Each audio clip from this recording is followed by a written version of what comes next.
Seorang warga negara asing asal Australia berinisial TMSJ 40 tahun ditemukan dalam kondisi mengenaskan di sebuah warung Jalan Balangan, Jimbaran, Kuta Selatan, Badung, Kamis 23 Februari dini hari. Diduga pria itu merupakan korban pembunuhan. Informasi yang dihimpun koran ini, peristiwa itu awalnya diketahui oleh pemuda berinisial IGJA 20 tahun.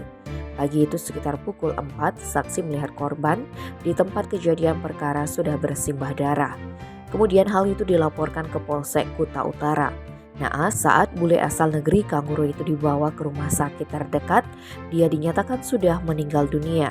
Kemudian Polsek Kuta menyelidiki kasus ini dan dapat mengantongi identitas pelaku berinisial IGW. Pelaku lantas dapat diamankan di kawasan Unggasan hari itu juga. Belum diketahui apa motif dari pembunuhan tersebut.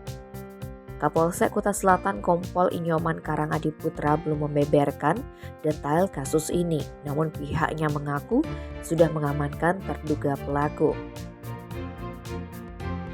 Tim Bali Express melaporkan.